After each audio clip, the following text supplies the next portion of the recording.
મત્થીના શુભ સંદેશમાંથી વાંચન 14મો અધ્યાય કડી 22 થી 36। એ પછી વિના વિલંબે ઈસુએ શિષ્યોને હોડીમાં બેસાડીને પોતાની આગળ સામે કાંઠે મોકલી દીધા અને પોતે લોકોને વિદાય કરવા રોકાયા। લોકોને વિદાય કર્યા પછી ઈસુ પ્રાર્થના કરવા માટે પર્વત ઉપર ચાલ્યા ગયા। સાંજ પડી અને હજી તેઓ એકલા જ હતા। હોડી તો ક્યારની કિનારાથી ખાસ્સી દૂર પહોંચી ગઈ હતી ને સામા પવનમાં મોજાની થપાટો ખાતી હતી। રાતના ચોથા પહોરે ઈસુ સરોવર ઉપર ચાલતા ચાલતા શિષ્યોને પાસે આવી પહોંચ્યા। તેમને સરોવર ઉપર ચાલતા જોઈને શિષ્યો ભયભીત થઈ ગયા અને બીકના માર્યા બૂમ પાડી ઉઠ્યા, ભૂત, ભૂત! પણ તે જ ક્ષણે ઈસુએ તેમને કહ્યું, હિંમત રાખો, એ તો હું છું, બીશો નહીં। ત્યારે પીતરે સામેથી કહ્યું, પ્રભુ, આપ હો તો મને પાણી ઉપર આપની પાસે આવવાની આજ્ઞા કરો। ઈસુએ કહ્યું, આવ। એટલે પીતર હોડીમાંથી ઉતર્યો અને પાણી ઉપર ચાલતો ઈસુ પાસે જવા લાગ્યો। પણ પવનને તોફાનોને ચડેલો જોઈને તે બી ગયો અને ડૂબવા લાગતા બૂમ પાડી ઉઠ્યો, પ્રભુ, બચાવો, બચાવો! તરત જ ઈસુએ હાથ લાંબો કરીને તેને પકડી લીધો અને કહ્યું, અરે અશ્રદ્ધાળુ, તે શંકા કેમ આણી? પછી તેઓ બંને હોડીમાં ચડી ગયા, એટલે પવન પડી ગયો। હોડીમાં હતા તેઓ ઈસુને પગે પડ્યા અને કહેવા લાગ્યા, સાચે જ આપ ઈશ્વરના પુત્ર છો। પછી સરોવર ઓળંગીને તેઓ ગન્નેસરેત પ્રદેશમાં પહોંચ્યા અને ત્યાંના માણસોએ તેમને ઓળખ્યા।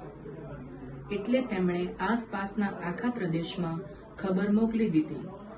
લોકો જે કોઈ માદા હતા તે બધાને ઈસુની આગળ લઈ આવી તેમને વિનંતી કરવા લાગ્યા કે ફક્ત આપના વસ્ત્રની કોરને અડવા દો, અને જેટલા અડ્યા તે બધા સાજા થઈ ગયા।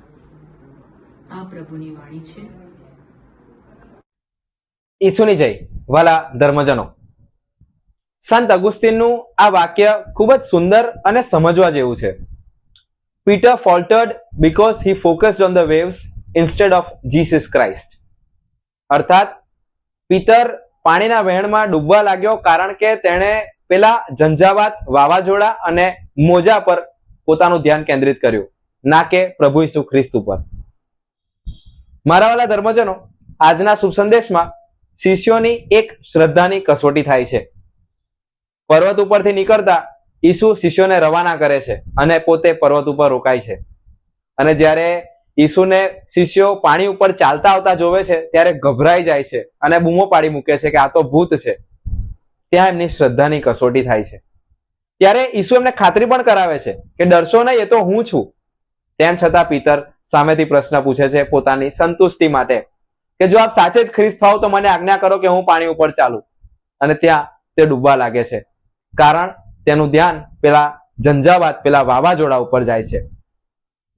મારા વાલા ધર્મજનો, આપણા જીવનમાં પણ ઘણી વખત આવી પરિસ્થિતિ બનતી હોય છે। ઘણી વખત આપણા જીવનમાં કોઈ વાવાઝોડું આવતા, કોઈ મુશ્કેલી આવતા કે કોઈ ઝંઝાવાત આવતા આપણું પૂરેપૂરું સ્થાન, આપણું પૂરેપૂરું કેન્દ્ર સ્થાન એ માત્ર પેલું વાવાઝોડું બની જાય છે અને આપણને બચાવનારો ઈશ્વર એ ક્યાંય બાજુ પર આવી જાય છે। એટલે આપણે પિતરની જેમ ડૂબવા લાગીએ છીએ। પણ આજે ઈસુ કહે છે ને, ડરશો નહીં, એ તો હું છું, તમારી સાથે છું, તમારી પાસે છું, તમને મદદ કરવા આવ્યો છું। મારા વાલા ધર્મજનો, જ્યારે પણ આપણા જીવનમાં મુશ્કેલી આવે કે ઝંઝાવાત આવે ત્યારે આપણું કેન્દ્ર સ્થાન માત્ર ઈશ્વર હોવા જોઈએ, કારણ ઈસુ એ જ સત્ય, માર્ગ અને જીવન છે। ઈસુની જય।